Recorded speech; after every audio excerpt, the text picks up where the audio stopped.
In many parts of the world, COVID-19 has broadened the gender gap.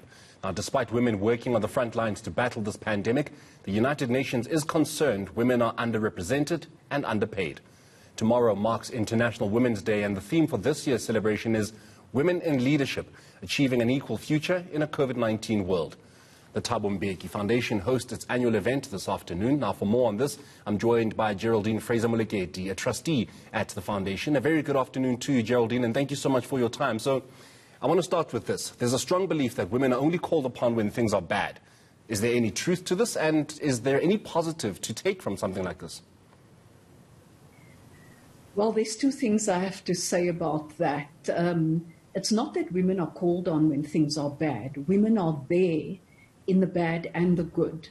And the reality is that women are essentially caregivers that have been dealing with what's been referred to as unpaid work in society.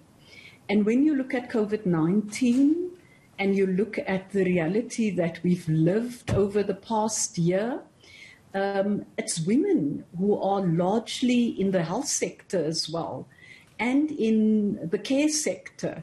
And as many say, these are almost the invisible workers out there.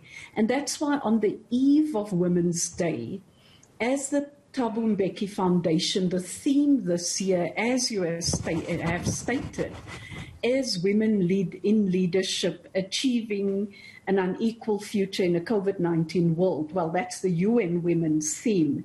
And our focus will be a gendered perspective on a post-COVID-19 world. Yeah.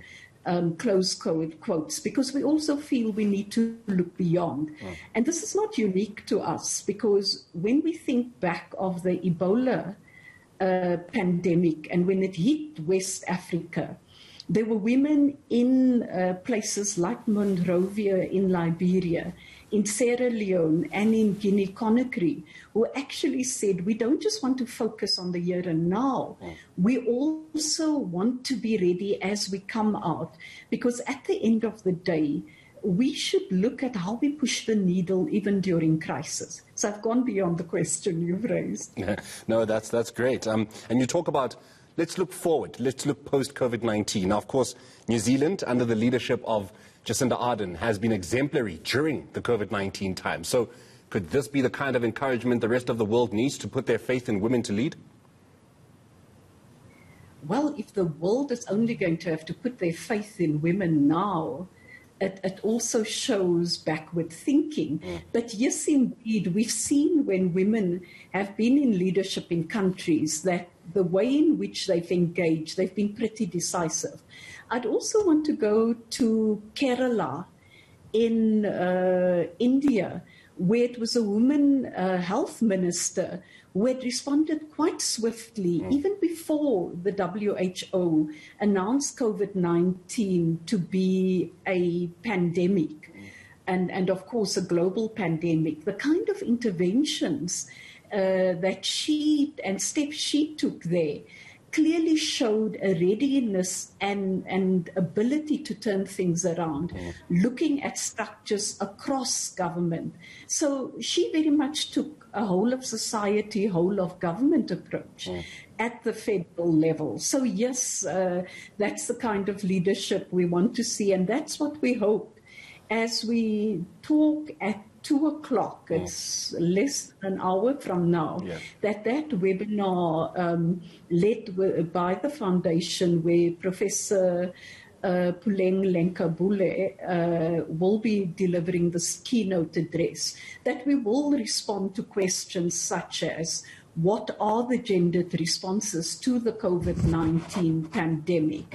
How can gendered perspectives contribute to urgent action for equitable, inclusive societies?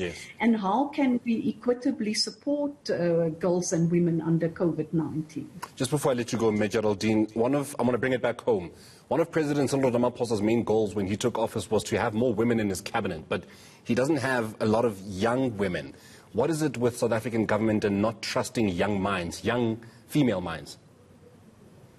don't say what's it with South African government. If you look back in time, both 94 as well as in 99, there were some pretty young women in government and capable people. And I don't just want to talk about capability in the sense of women, because when you have mediocre men, it seems to be acceptable.